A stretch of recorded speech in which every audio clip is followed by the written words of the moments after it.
अखाड़ा में आज सबसे पहले बात जम्मू कश्मीर के पुलवामा में आतंकियों ने बीजेपी नेता और त्राल के नगरपालिका के अध्यक्ष राकेश पंडिता को गोली मारकर हत्या कर दी।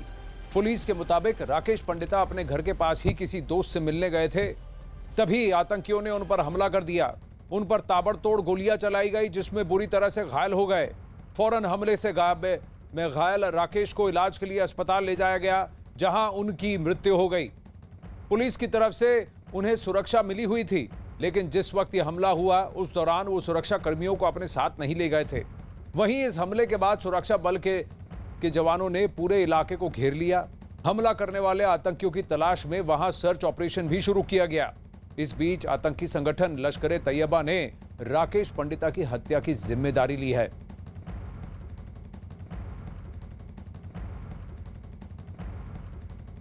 मैं ये चाहती हूँ कि इंसाफ मिले हमको, जिन्होंने भी ये कांड किया है हमको इंसाफ चाहिए।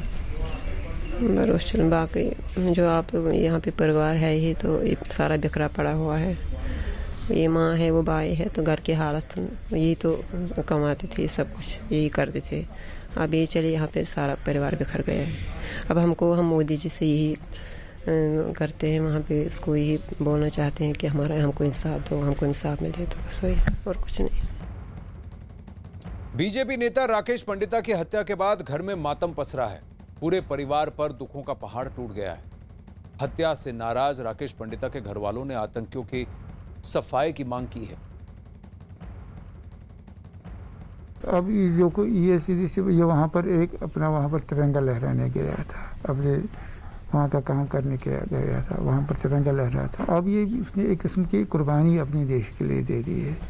अब सरकार को ये चाहिए कि जो इसका पीछे परिवार पड़ा है, जिसका कोई यही तो एक अर्निंग मेंबर था सरकार इस फैमिली में, तो अब इसके लिए इसको सरकार को सोचना चाहिए कि इसकी फैमिली को कैसे आर्थिक सहायता मिले।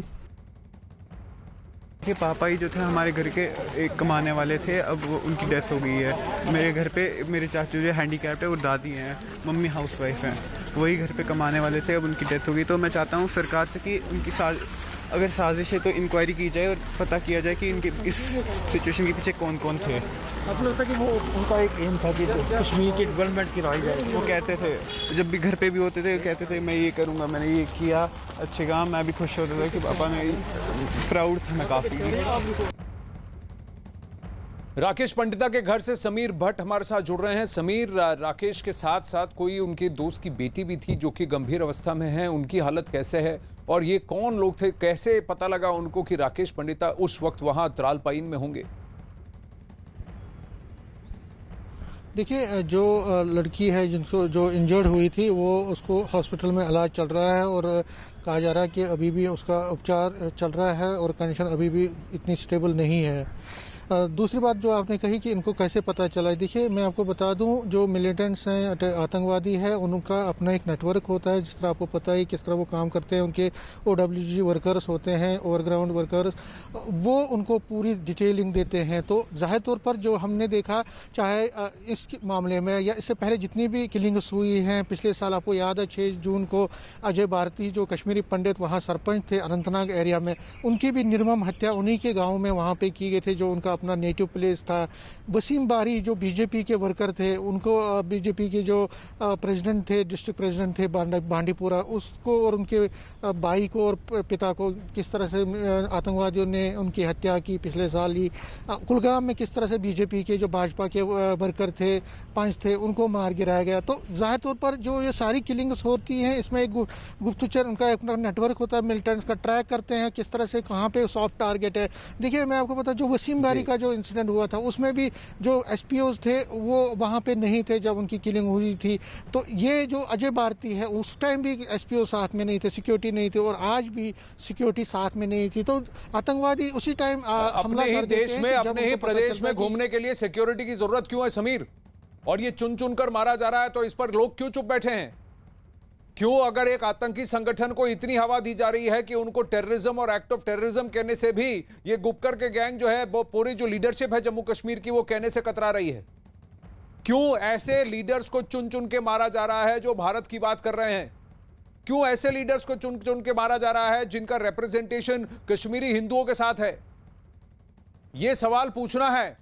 और ये लोग चुप क्यों बैठे हैं? जो हर अलग बात पर और दूसरी किलिंग पर तो हाय तौबा मचा देते हैं। अगर यही किसी मुसलमान को पकड़ के मारा होता तो ये लोग क्या करते? तो आज एक हिंदू मरा है, एक बीजेपी का लीडर मरा है, तो इसकी मौत ठीक है, अनआइडेंटिफाइड गनमैन है, एक्ट ऑफ वायलेंस है, टेररिज्म नहीं। यह सवाल पूछना जरूरी है। राकेश पंडिता की हत्या से कश्मीर घाटी में हड़कंप मचा है, गुस्सा क्यों नहीं? क्यों आक्रोश नहीं है कि लश्कर की नींव ईंट से ईंट बजा देंगे, खत्म कर देंगे इसको? जो भारत में भारत के साथ खड़े होने वालों को और भारतीय तिरंगे को सलाम करने वालों को ठोक रहे हैं, मार रहे हैं चुन चुन के। हमारे देश में घुसकर हमारे ही प्रदेश के हमारे ही लोकल्स को मारने की हिम्मत रख रहे हैं। ये बीजेपी नेताओं ने इस घटना की जमकर निंदा की और यह भरोसा दिया कि राकेश पंडिता की हत्या करने वाले आतंकियों को किसी भी कीमत पर छोड़ा नहीं जाएगा। क्या कहेंगे ये जो डेथ हुई है, जो कत्ल हुआ? राकेश पंडिता जी भारतीय जनता पार्टी के एक बड़े जांबाज कद्दावर हमारे वर्कर थे और उन्होंने हमेशा कश्मीर घाटी में तिरंगा झंडा बुलंद रखा। कश्मीर के त्राल जैसे एरिया से वो चुने हुए कारपोरेटर थे, वहां के म्युनिसिपल कमेटी के वो प्रेसिडेंट थे। उन्होंने हमेशा वादी कश्मीर में तिरंगे झंडे को बुलंद रखा। पाकिस्तान के कायर दहशतगर्दों ने रात के अंधेरे में छुपकर पीठ पर वार किया, हमला किया और उसमें राकेश पंडिता जी शहीद हो गए, अपनी जान गंवा बैठे। एक तरफ सारी दुनिया कोरोना से जंग लड़ रही है, वहीं पाकिस्तान के ये कायर दहशतगर्द आतंकवादी हमला करके कश्मीर को इन्होंने लहूलुहान किया है।